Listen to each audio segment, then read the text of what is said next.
Good afternoon, Houston. KHOU 11 meteorologist Kim Castro. Radar nice and quiet right now. It's actually been a pretty nice day. Started off a little bit cooler, had some clouds, so that's prevented the temperatures from getting so warm. But you'll notice the humidity is certainly starting to kick up, and that is going to be one of the ingredients that brings us a storm chance later this afternoon. Going around town right now, some thicker clouds along the coastline, but otherwise, the farther north that you go, there's actually some great sunshine building in. That is going to erode the cap. That is going to allow the storms to have a better chance to flourish once we head to the later afternoon hours. I think beyond 3 is when we could start to see some storms pop up. But right now, a nice clear look within the Loop, the Beltway, really all across Southeast Texas. To my director, if we could switch back to computer 1, perfect. How are we going to see the storm chance increase? I think to around 50 to 60% right after 3, so 4, 5, 6 o'clock. I think that's your highest likelihood to see some storms pop up in your neighborhood. There's a good chance that we'll see the storms in Harris County and then start pushing towards the northeast so later on in the evening that we go. But the bottom line is this time frame is the one where most of us are trying to get home home from work or picking up the kids from their practice. I got some questions about some games that got postponed yesterday, whether we'll be able to have them today. And I think the answer is going to be no, because there's a chance for storms this afternoon. And even if we get the storms before the games and the ground's all soggy. So I think a lot of the plans, not just today, but for the remainder of the week, are going to have to be postponed because we've got several rounds of rain. Let's talk about the first one that I'm tracking for this afternoon. So I'll take you through future track. That's the snapshot right now, so nothing on radar.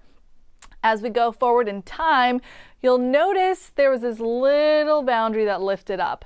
That's the sea breeze, and it's going to collide with another boundary, a short wave, and that's what allows the ingredients to lift up and the storms to pop. So the ingredients for storms, heat, which is instability really. When we have a hotter surface-based temperatures and cooler temperatures aloft, heat wants to rise, so that's instability. We need moisture and we need lift. So what'll lift up those ingredients is going to be the boundaries that we see colliding right around 4 or 5 o'clock. So that's a snapshot for the rush hour along Sugar Land, Richmond, down into Fresno area for the Loop, for the Beltway. I think we could see some showers even along the Gulf Freeway, the East Freeway. And then again, they'll start to lift further north as we head into the evening hours. We could see some isolated storms popping up for our western counties too, but I think the big focal point is going to be the northeast section of Southeast Texas. So Montgomery, Walker, pushing into San Jacinto, getting into Liberty, and then eventually lifting towards Polk. There's a low-end threat to see some of these storms have some severe components. Severe components are wind, hail, tornado. No tornado threat today. The threat for an isolated hailstorm is the lowest, 1 on the 1 to 5 scale, and it's the same threat for gusty wind. So it's just 5%. Not to say we can't see one, but luckily the threat is low for today. I think the higher threat today comes by way of ponding. If we see a storm that doesn't move quickly enough, there's so much humidity, so much energy in the atmosphere right now that it could certainly drop down a quick 2 inches of rain. And in the areas that we have already seen so much rain, which is pretty much everywhere now at this point, it just becomes more vulnerable. So street flooding, I think, is going to be the biggest thing to watch for myself here on radar, and then for you too. You know the areas in your neighborhood that are more prone, more susceptible to see high water. So just be mindful that that's a threat today for the commute home, and maybe you take the alternate route ahead of time so that once you get there you don't have to turn around and make the trip even longer. But yeah, it's a level 2 threat for flooding today. So it's a 2 on the 1 to 4, slight risk for the areas there in yellow. So that's Harris, Montgomery into Walker. It does include Grimes County, it does include a big chunk of Washington, so that's Brenham, and Waller down into Katy.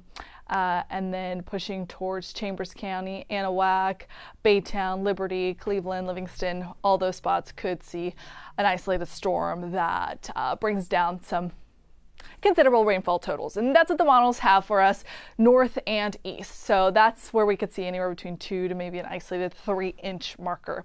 Temperature-wise for today, because we've got the cloud cover, we've got the potential of some rain-cooled air, I think we are going to be, hey, not so bad, mid-80s. I think the high temperature today tops off right around 86 degrees. And then again, those rain chances kind of kicking up right after the 3 o'clock hour. So if you're watching this live stream now and you're thinking, can I, go outside, grab some lunch? Yeah, you're good to go for the next couple of hours. And then just keep in mind that the commute home might take you a little bit longer and you might have to, again, find an alternate route. We're going to have to be dodging raindrops, dodging storm potential through the week. So that's a snapshot of the next 5 days. Of these days, because there's a lot to focus on, of these days, I think Friday morning is going to be the one that we want to pay the most attention to. Regardless, download the KHOU app, make sure you've got those alerts turned on so that if we get a warning, we can call out your specific neighborhood, your specific city, and give you the heads up as to what are some of the risks that may come your way. So Friday morning, that's the highest storm chance, 60%.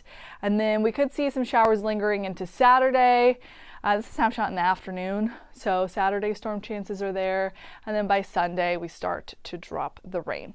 Let me talk about why the storm chance on Friday is going to be more of a concern than, let's say, the storms that we see this afternoon and Thursday.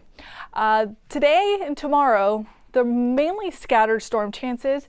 The biggest boundary, the biggest front, the energy source is going to be to our north today and tomorrow. Now watch what happens on Friday. We get these storms that start to develop in the panhandle, pushing to the I-35 corridor. They gain momentum and intensity, and by the time they drop here, which is a scenario that this particular model is putting out, I will say the other models don't have this scenario out there, but I want you to have the heads up that this is a possibility. If this happens and we see the line hold together from the panhandle to the I-35 corridor through central Texas, and by the time it gets here, if it has this type of characteristic of the bowing out, kind of the muscling through the entire area, that's where we could see the threat for some strong wind. We could see the threat for some hail and really the severe risk. So that's a snapshot at 7 o'clock. It would be an early morning event, so any early risers, early commuters, a lot of people commute at 7 o'clock, so that's going to be something to keep in mind. All in all, this is a 7-day forecast, so storm chances, an unsettled pattern, kind of rounds and rounds of these little short waves that scoop up the heat and humidity. Stay with us through the work week and into the start of the weekend. And that's going to keep those temperatures in the mid-80s. By Sunday, storm chances are more isolated, and then Monday, Tuesday, we take a break from the storm. So if you're just joining us here, we've got a chance to see some storms this afternoon. The time frame, I'd say between 3 and 7, and then it'll become a little bit more isolated. And the main threat is going to be some heavy rain, quick downpour in some spots that could lead to high water spots, some localized ponding, localized street flooding.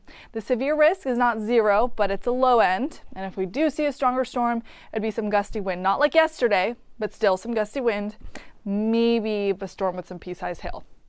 That's for today. Similar scenario tomorrow, and then Friday morning, that's when we have the next threat for some severe storms.